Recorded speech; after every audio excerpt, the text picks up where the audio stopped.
Venha, Senhor, nos encher de Ti, Pai. Venha, Senhor, usar a vida dele para continuar falando, Senhor, com a Tua igreja, Senhor, com cada um de nós, ó Deus. Que ele seja um instrumento vivo do Senhor aqui, Pai, neste lugar, ó Deus. Te louvo e te agradeço, Pai, em nome de Jesus. Amém. Amém. Antes de começar aqui, quando a gente está na igreja, espírito de oração, o Espírito Santo vai incomodando a gente, nossas falhas, né? E a idade vai chegando, a vista vai pesando, a saúde vai diminuindo, né? E a memória vai indo embora. Eu cometi uma falha aqui, aí eu vou orar, eu orei pelas equipes aqui em cima, e eu acabei esquecendo de orar pelo próprio congresso em si. Pai eterno, obrigado, Senhor, por esse congresso que vai acontecer do Geração Vida, Senhor. Assim como foi orado pelas professoras, Pai, que venha a ser bênção, Pai. Senhor, tragam crianças, Pai, tire todos os impedimentos, Senhor, todas as amarras, Senhor. Senhor, aquelas crianças que não podem vir por algum motivo, Senhor, que o Senhor abra portas para que elas possam estar aqui, Senhor, desfrutando, Senhor, da Tua palavra, Senhor, desfrutando, Senhor, da disponibilidade desses professoras e professores, Senhor. Livre, meu Pai, de qualquer tipo de imprevisto, de acidente, Senhor. Que a Tua palavra seja pregada, meu Pai, aqui nesse espaço, Senhor. Que elas saiam daqui edificadas, Senhor. E que através daquilo que o Senhor colocar no coração das crianças, lares possam ser edificados, pois nós confiamos, Senhor, que o Senhor faz coisas loucas em nosso meio, Senhor. Muitas das vezes as crianças vão vir para cá achando que vai vir para brincar, Senhor. Mas o Teu Espírito Santo já tem um propósito na vida de cada uma delas, Senhor. Peço, Senhor, ousadia, mais uma vez, das professoras, Pai. Que o Senhor, meu Pai, inspire mais ainda daquilo que elas preparou, Senhor. Que elas prepararam, Senhor, para passar para os nossos pequeninos, Senhor. E faço isso em nome de Jesus, Pai. Amém. Para que a igreja esteja abrindo, continuando o livro de Cânticos, capítulo 6. Capítulo 6, versículo 3º, versículo 3. Meu amor, deixou 2 águas aqui para mim.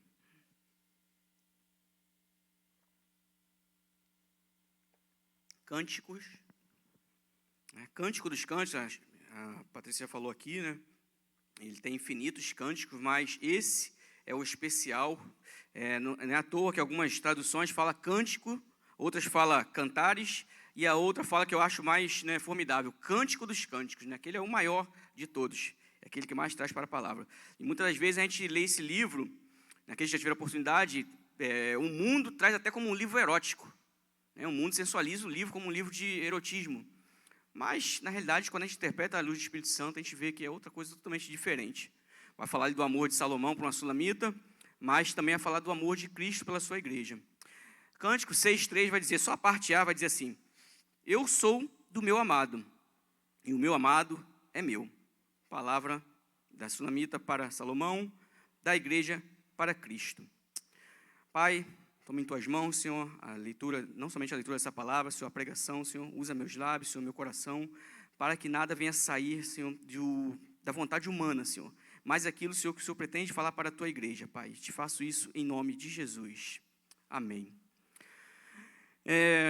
Gente, como aquilo foi falado, né, um romance entre Salomão e a mulher sulamita, trazido para esse livro aqui, mas a gente pode trazer um livro do Antigo Testamento como um relacionamento de Deus com o seu povo escolhido, de Deus com o povo de Israel, né? A nação escolhida, uma nação inferiorizada em tamanho, ali uma nação muito criticada, muito perseguida, e a sunamita aqui também vai trazer que é uma mulher pobre.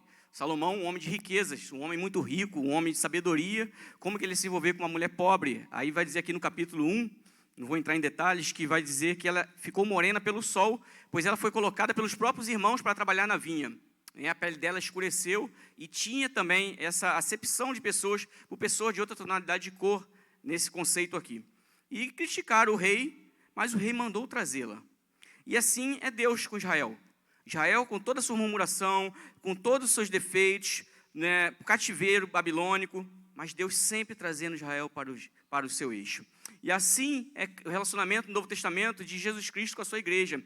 Apesar de toda a falha da noiva, de toda a falha que nós temos, fazemos parte da noiva, Cristo está sempre querendo nos trazer para o centro. E é nesse contexto que nós vamos entrar, pois foi uma paixão à primeira vista de Deus pelo seu povo. Foi uma paixão à primeira vista de Jesus pela sua igreja.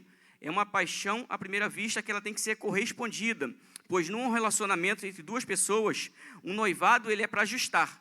Um noivado entre o João e a Maria é para o João corrigir aonde ele está errado, para Maria corrigir no que ela está tendo errado, para quando eles entrarem naquele casamento ali, procurar ter o mínimo de falhas possíveis. Mas o casamento de Cristo com a igreja, ele não vai ter falha, porque a igreja que Cristo vai arrebatar é uma igreja imaculada. A falha que está tendo é agora, nós humanos. E nesse casamento de Cristo com a igreja, apenas uma parte tem erro. É a igreja. Porque ele é perfeito. Ele não tem que se consertar. Ele espera a noiva. Aliás, ele vem arrebatar a noiva, ele vem buscar a noiva. A noiva tem que estar pronta e adornada. Como é que a noiva vai estar pronta e adornada? Quando a gente começa a fazer a vontade do Senhor. Pois do noivado, a gente parte para o casamento. Partiu o namoro, quando Deus se apaixonou por Israel. Quando Jesus se apaixonou pela igreja. E agora, ele só quer que nós estejamos prontos, que a gente faz parte da noiva de Cristo. E nesse contexto aqui, de Deus, Israel, de Jesus e a igreja, a gente vai ter, como eu falei, as falhas que nós temos, nós a igreja, nós humanos temos. Né? A igreja, assim como essa mulher sunamita, ela sofria críticas lá no início pelas filhas de Jerusalém, pelas suas amigas, ela sofria ali perseguição. A igreja hoje é uma igreja perseguida, já visto aqui, que nós estamos lendo aqui, que nós vamos orar aqui, já estamos em oração, pela igreja que ela é perseguida. Esse Senhor representa a igreja, a família dele representa a igreja, nós aqui representamos a igreja, nós é que Jesus Cristo quer buscar. Mas para isso, para a gente estar ataviada, pronta, a igreja está pronta, a gente tem que corrigir todas as nossas falhas, porque a igreja ela é perseguida pelo mundo, mas a gente não tem que se importar com isso. A gente tem que estar o quê? Prontos.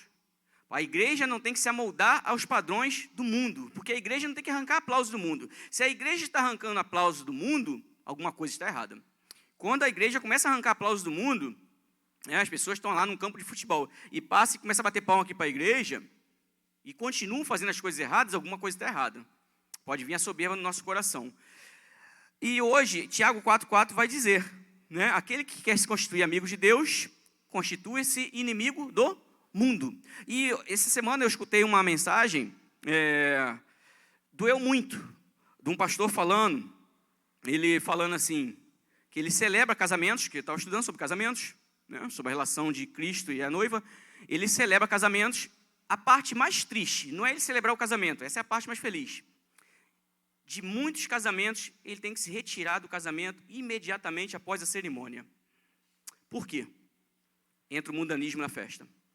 A partir daquele momento, desce o funk, músicas dançando até o chão, bebidas alcoólicas. Aí, o irmão fala para o pastor? Mas pastor, é a minha família que é do mundo. De quem é o casamento?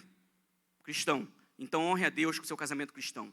O que o mundo tem que ouvir na tua festa? Louvor do início ao fim. Ah, o pastor já foi embora. Pode descer o som. E vai dançando até o chão. Essa é a igreja que Cristo não quer. Essa é a igreja que está arrancando aplausos do mundo. Porque as pessoas ímpias que estão lá, elas não estão se convertendo, elas estão falando assim, poxa, essa igreja é legal. Essa igreja permite funk. O pastor estava aqui. Essa igreja permite bebida alcoólica, porque o pastor estava aqui, ele nem se importa com isso. Ela recebeu a bênção do pastor, esse casamento, e está rolando de tudo. E alguns casamentos já começam destruído ali, naquela cerimônia.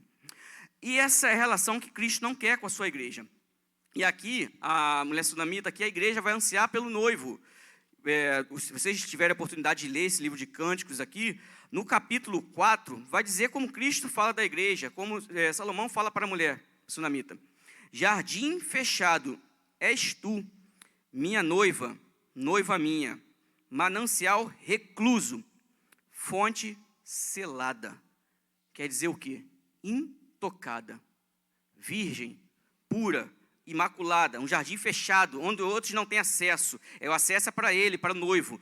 Manancial recluso, fonte selada. Quando a igreja permite, a igreja, irmãos, não é o prédio em si. A igreja é onde nós vamos representando o povo de Deus. Aquele povo que saiu lá do deserto ali já estava representando a igreja, apesar da igreja vir no Novo Testamento, mas já estava ali fazendo representação. Quando aquela igreja se contamina, ela está sendo manchada. Ela já não é mais esse jardim fechado, esse manancial recluso, essa fonte selada. E haja visto que muitos estão entregando a sua vida ao mundo devido ao estilo de vida que fala aqui em Tiago 4,4.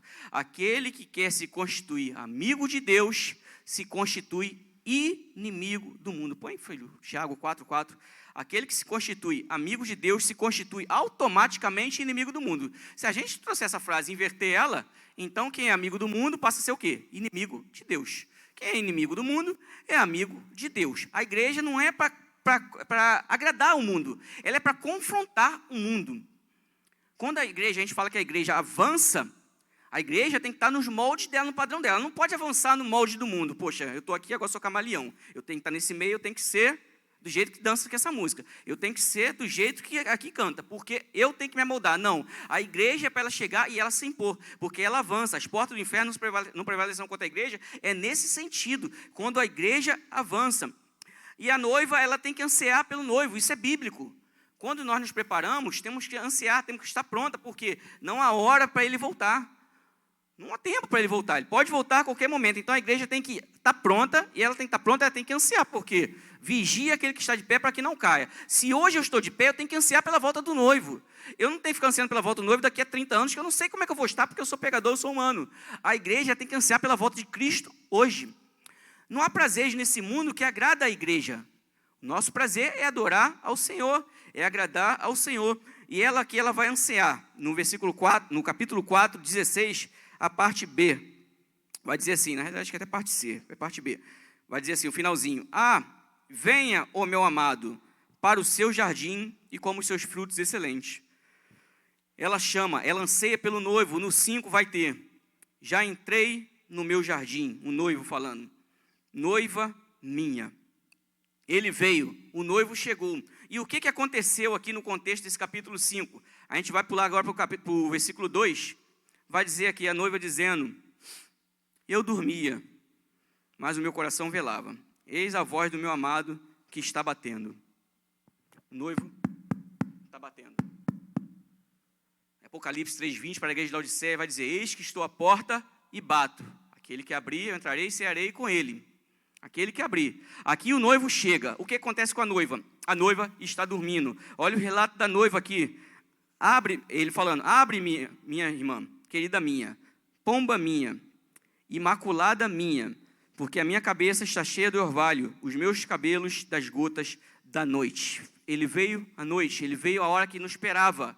Ele veio numa hora, quer dizer que uma hora que a gente não espera, porque geralmente é a hora que a gente está acordado. A gente quer ver Cristo voltar, a gente de olhos abertos. Talvez esteja na hora que a gente esteja dormindo. Esse sentido aqui da noite é a hora que a igreja está dormindo. Como que a igreja está dormindo? Quando a igreja se constitui amiguinha do mundo. Quando a igreja faz uma festa para agradar o mundo. Quando eu estou no meio, para eu agradar aquele meio, o crente camaleão. Quando nós participamos numa rodinha de amigos no trabalho, de uma piada sem graça. Aí muitas das vezes a gente fala assim, o amor de muitos vai esfriar em Mateus 24:12. Porque a iniquidade vai aumentar. Eu não amo mais. Mas a partir do momento que eu estou compactuando com o mundo, o meu amor já esfriou. É o sentido que nós temos que ter de quando o amor esfriou. Por que você não está honrando ao seu Deus? Porque você não está agradando ao seu Deus, porque o seu amor no seu coração já esfriou. Você não está fazendo maldade, só que você não está glorificando a Deus a partir do momento que a gente anda dessa forma como crente camaleão. E o crente que Deus quer, a noiva que Deus quer, jardim fechado, és tu, minha irmã, noiva minha, manancial recluso, fonte selada. A igreja tem que estar selada para o Senhor. E a esposa, o relato da esposa vai dizer no versículo 3, 5:3 de Cânticos, já despi a minha túnica, hei de me vestir outra vez? Já lavei os pés, tornarei a sujá-los? O sono da indiferença, muitas das vezes o sono da indiferença é nosso. Poxa, mas eu preciso mesmo ir? Eu preciso mesmo me preparar? Eu preciso mesmo estar? Será que eu preciso de tanto estudo assim? Será que a vida cristã é isso mesmo que Deus quer de mim? A hora que Ele vier, não haverá justificativa nossa. O sono da indiferença, o que acontece? O noivo bateu a porta e ela não abriu. Ela demorou a abrir. Foi aquelas virgens que não estavam com o quê? Com as botijas cheias. Não se prepararam para o momento. Não estavam prontas para a chegada do noivo. E ele se retirou. Aqui vai ser repetido com 3, que a minha esposa falou. A minha alma se derreteu quando antes ele me falou. Busquei-o e não achei. Chamei-o e não respondeu. Ela começa a buscar o noivo. A presença do noivo foi embora. A partir do momento que a presença do noivo foi embora, as nossas orações não são atendidas. Hoje a gente vê templos famosos, não estou querendo dizer que as igrejas que são templos famosos, elas não têm a presença de Deus, mas quantas das vezes a preocupação maior é o templo, é a fumaça, é a pirotecnia, tem que ter um pregador famoso, tem que ter isso, tem que ter petisco, tem que botar um funk gospel, tem que botar isso. Não, para a gente conquistar o jovem, tem que botar o funk gospel, porque lá no mundo tem funk, vamos botar o funk gospel, vamos botar o sertanejo gospel, daqui a pouco vai ter macumba gospel, gente. Pelo amor de Deus, Deus não quer isso. É o Espírito Santo quem convence, não é o funk, não é o pagode, não é o sertanejo. É o Espírito Santo que convence. É isso que a igreja tem que ter. Nós temos as nossas ferramentas para conquistar. Paulo vai dizer que ele se fez fraco para ganhar os fracos, mas não diz que Paulo se fez mundano para ganhar o mundano. Em nenhum momento Paulo se fez mundano. Pelo contrário, Paulo era eficaz, pregador da palavra, ferrenho, era perseguido. A Bíblia não diz, me fiz mundano, passei a beber, passei a andar do jeito que o mundo queria. Não, pelo contrário. Paulo fazia o que Cristo fazia, porque ele falava que já não vivo eu, Cristo vive em mim. Quando nós perdemos a presença do noivo, nossas orações não chegam mais a Deus. Mas a gente ainda está aqui, ele ainda não arrebatou a igreja, então ainda há tempo para nós nos consertarmos. Se nós estamos em algum momento, em alguma área presa, reclusa da nossa vida, que a gente possa abrir ela totalmente para Deus, que a gente peça que o Espírito Santo tome conta, tome posse por completo da nossa indiferença, do nosso amor que está esfriando, que a gente possa buscar cada vez mais ao Senhor. Em Mateus 25, Glauco, põe 25, 31, que eu vou ler ele. Isso é para a igreja. Isso não é para o mundo que Cristo fala. Mateus 25, 31. O que Cristo fala para a igreja. Quando o Filho do Homem vier na sua majestade e todos os seus anjos com ele, então se sentará no trono da glória. Vai até o 33, por favor. Todas as nações serão reunidas em sua presença e ele separará um dos outros, como o pastor separa as ovelhas dos cabritos. Quer dizer, tem cabritos nos nossos meios. Porá as ovelhas à sua direita e os cabritos à sua esquerda. Pula para o 41, por favor. Então o rei dirá também aos que estiverem à sua esquerda: afastem-se de mim, malditos, para o fogo eterno, preparado para o diabo e seus anjos. Pode prosseguindo até o 46. Porque tive fome e vocês não me deram de comer. Tive sede e vocês não me deram de beber. Sendo forasteiro, vocês não me hospedaram. Estando nu, vocês não me vestiram. Achando-me enfermo e preso, vocês não foram me ver. E eles lhe perguntarão: quando foi que vimos o Senhor com fome, com sede, forasteiro, nu, enfermo ou preso, e não socorremos? Então o rei responderá: em verdade lhes digo, que sempre que deixaram de fazer a um destes mais pequeninos, foi a mim que o deixaram de fazer. E aí a sentença. A sentença, ela é para quem? Para quem tem o prazer em agradar ao Senhor, ou para quem tem prazer em agradar o mundo? Porque o mundo jaz no maligno. O mundo jaz no maligno. Mas tem uma parte da igreja que ela fica em cima do muro. E para Deus só tem um lado, não tem em cima. Em cima é do outro lado do muro.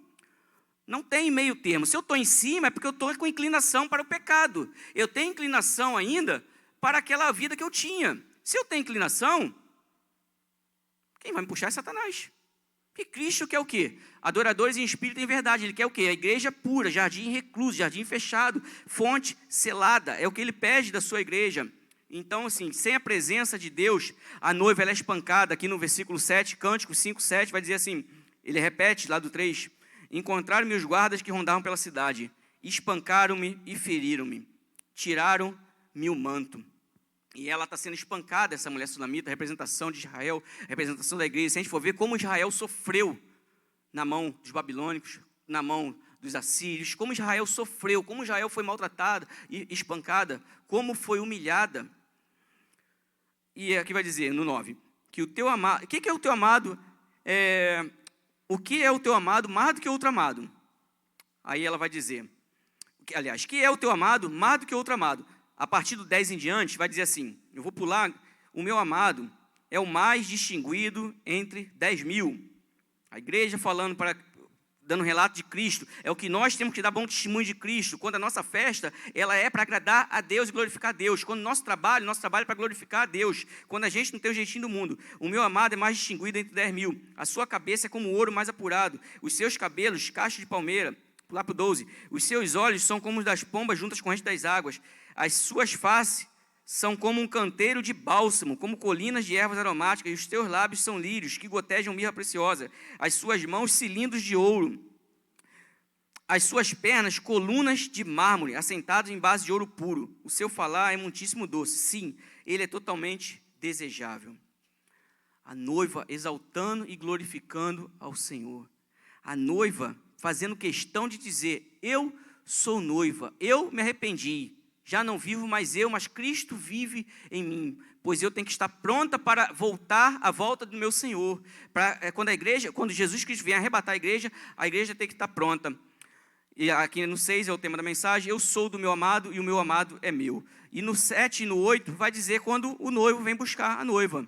No 7:6, no 8:6, vai dizer assim, o noivo falando, põe-me como selo sobre o seu coração, como selo sobre o teu braço.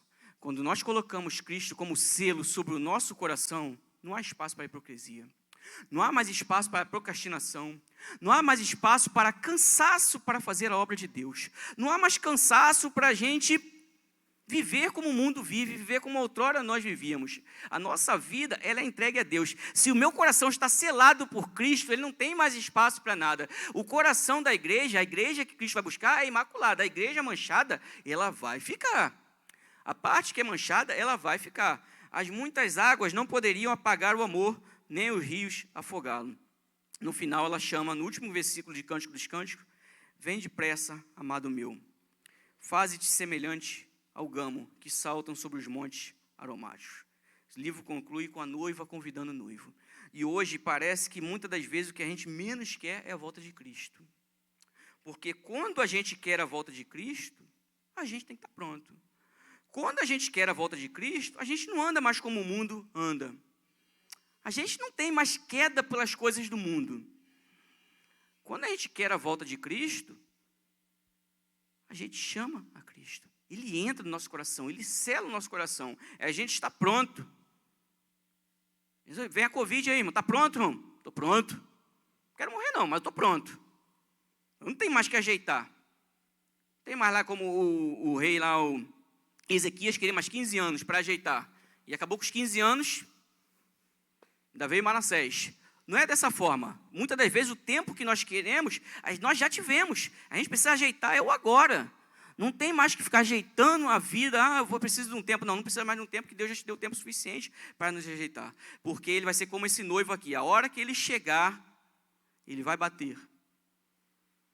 Se é que vai bater, né? Ele vem no céu para arrebatar a sua igreja. Mas aqui nesse contexto aqui de cântico, ele vai bater. Se não abrir, ele vai embora. E depois que a presença dele for embora, nosso noivado acabou. Já viu aquela noiva que perde o noivado na véspera do casamento que cometeu uma bobagem? O noivo que perde o noivado, o casamento, aliás, porque na véspera ele foi para um encontro de despedida de solteiro, fez bobagem? Pode ser nós, cada um de nós, com a volta de Cristo. Aqui, os que chegaram primeiro aqui, eu distribuí aqui um jornalzinho aqui, vai dizer aqui, ó. E essa relação gera entre nós, Jesus Cristo, uma intimidade cada vez mais apaixonada. Precisamos retribuir esse amor de todo o nosso coração.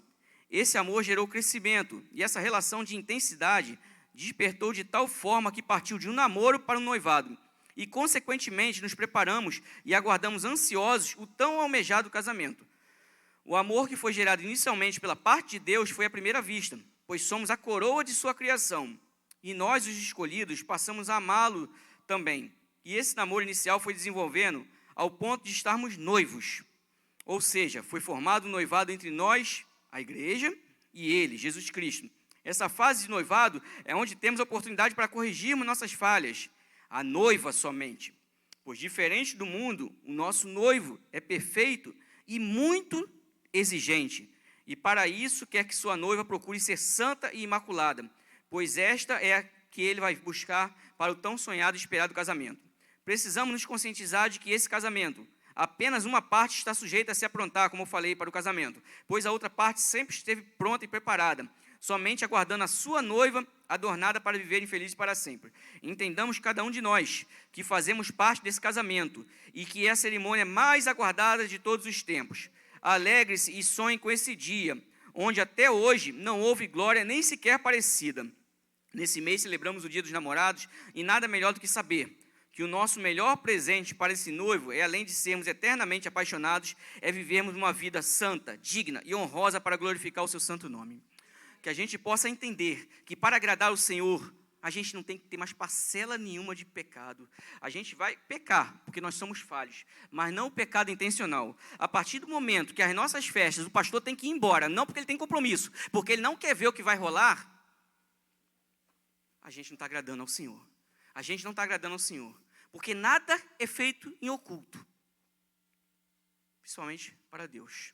Que a gente possa refletir que a gente está no noivado, que esse noivado nós temos falha, cada um de nós temos falhas, que nós possamos corrigir as nossas falhas, que nós possamos nos aprontar para o casamento, pois o sonho nosso, a gente sabe que a noiva vai ser arrebatada, mas o nosso maior sonho não é somente que pessoas que ainda não se converteram estejam nesse casamento, é que nenhum de nós se perca.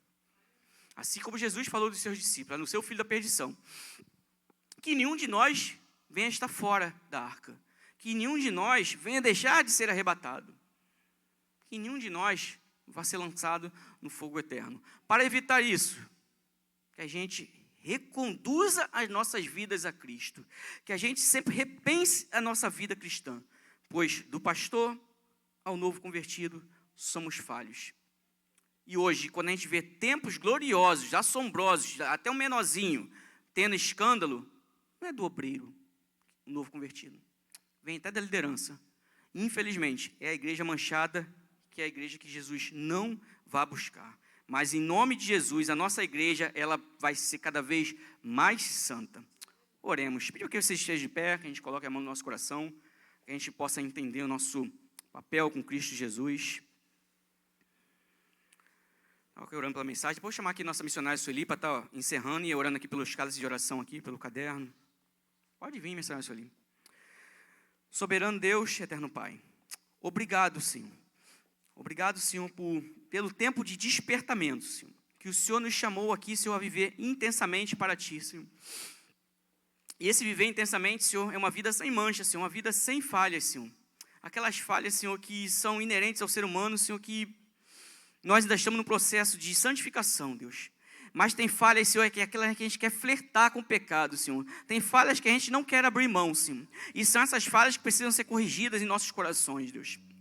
São as falhas, meu Pai, que a gente faz, que a gente não venha compactuar mais com o mundo, Senhor. Que a gente venha ser amigo fiel seu, Deus. Pois o Senhor nos chamou, Senhor, a ser não somente servos, Senhor. O Senhor já nos chama mais não somente de servos, mas de amigos, Senhor. O Senhor nos chamou de amigos, Senhor. E a igreja que o Senhor quer, Pai, é a igreja que é amiga do Senhor, é a igreja que é fiel ao Senhor, é a igreja que honra não somente com o coração, mas com os lábios, Senhor, com a nossa conduta, Senhor. Onde no nosso meio, Senhor, não possa sequer nem semear, meu Pai, no nosso coração, aquilo que está no coração do ímpio, Senhor. Que nós possamos fazer a diferença, pois nós somos chamados para fazer a diferença, Senhor. Aperfeiçoa, Pai, apronte a sua igreja, Pai. Que nenhum de nós venha ficar de fora, Senhor. Mas que nós possamos estar preparados, não somente nós, Senhor, mas para preparar um povo, Senhor, que ainda está doente aí fora, Senhor. Querendo tragar o dos nossos, Senhor. Segue para essas pessoas, Senhor, assim como o Senhor cegou Paulo no caminho de Damasco, Senhor, mas que eles venham, meu Pai, quando abrir os olhos, meu Pai, ver apenas a Tua luz e o Teu caminho e a Tua direção, Senhor, pois Tu és o único caminho, Senhor. Tu nos leva para o lugar eterno, Senhor, onde nós vamos contemplar a Tua beleza, Pai, a Tua glória, Senhor, a cidade santa, Senhor, onde Tu já tem tudo preparado desde a fundação do mundo para os Teus filhos, Senhor, e principalmente para a Tua noiva, Senhor. Obrigado, Senhor, por tudo que já aconteceu aqui hoje, Senhor, desde a abertura, Senhor, por cada irmão aqui presente, Senhor.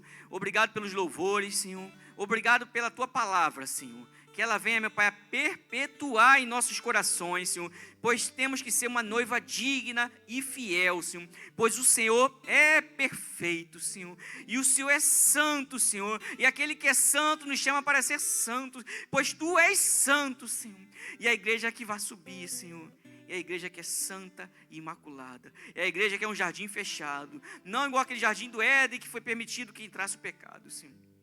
O Teu jardim, Senhor, agora é um jardim fechado, Senhor. Obrigado, Senhor, em nome de Jesus, Pai. Amém, Deus.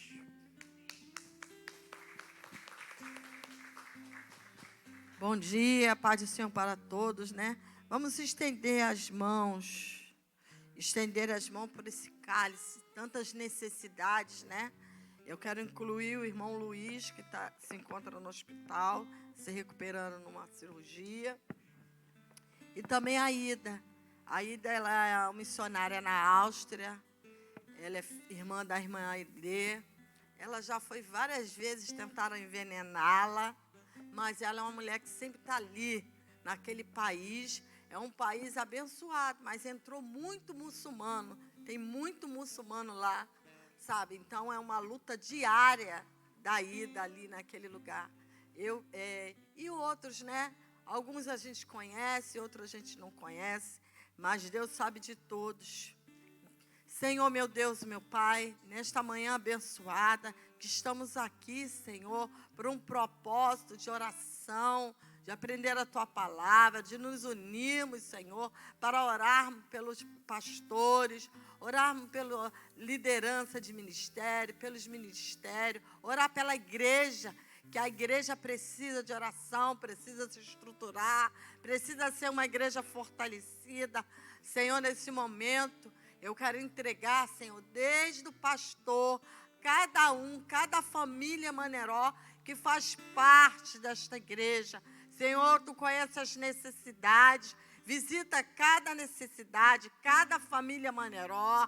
Senhor, vai restaurando as áreas que precisa restaurar, vai capacitando, vai tirando tudo aquilo que é peso, que não é bom, vai trazendo um renovo, aleluia, porque Tu és um Deus de renovo, de maravilha, porque onde Tu estás, acontece. Senhor, quando eu ouvi aquela palavra, Senhor, Jesus estava num casamento com sua mãe, os discípulos. Pai, não era a hora dele, Senhor, mas a mãe dele, Senhor, ela, como sempre, Maria, ela não podia fazer nada, como ela não pode até hoje, mas ela foi até ele e pediu ali um milagre. Ele falou, ainda não chegou a minha hora, mas aí Jesus olhou aquela situação, aquela necessidade, Senhor, naquele casamento, Senhor, e ali, Senhor, Ele transformou água em vinho. Pai, aquele vinho era diferente. Ali também, Senhor, representava alegria, e alegria em todas as áreas.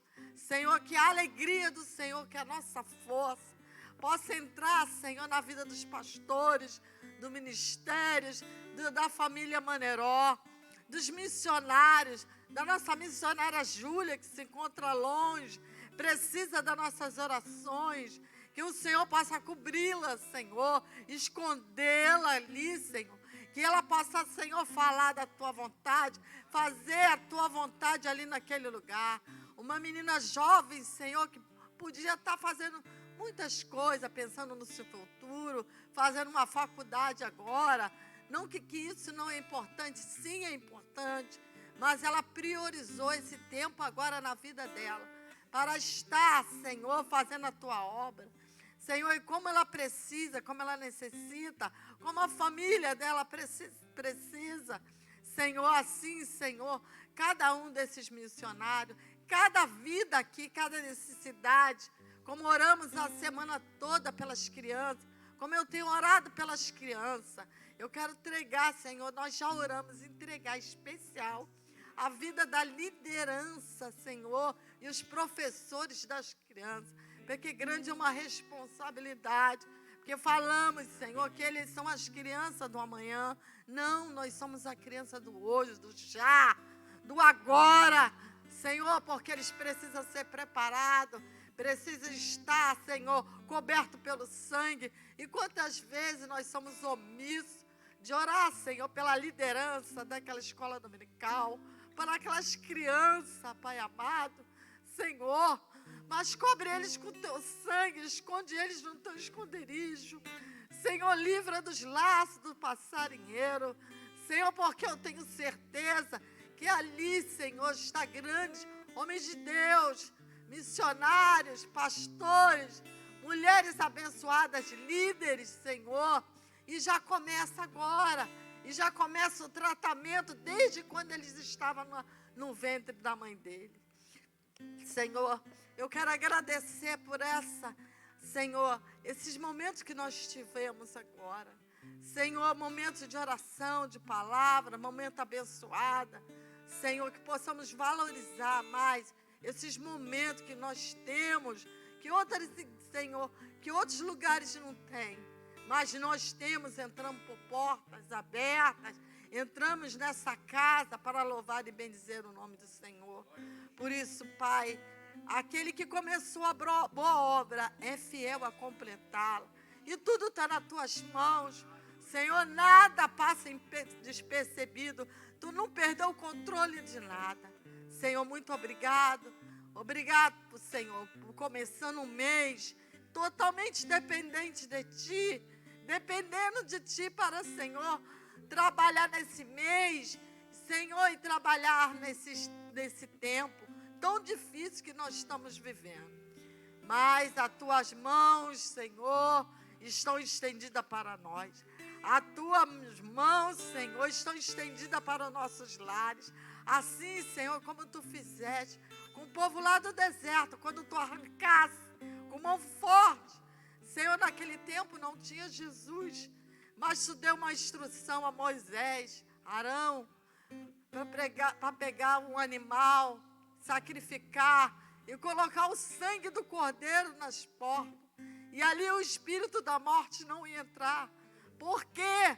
O espírito da morte não ia entrar, mas ia entrar lá em Faraó, lá naquele povo de Faraó, porque o povo de Deus estava guardado, escondido pelo sangue de Jesus. Hoje nós temos o privilégio, nós temos sangue de Jesus. Lá era um sangue de animais. Quando o anjo da morte veio, não pôde entrar nos lares, porque ele via que ali já estava guardado, já estava marcado. Senhor, que o Teu sangue, Jesus, possa estar marcado nos portais da nossa casa. Possa estar marcado, Senhor, Senhor, guardando de todos os males. É que eu te peço e já te agradeço.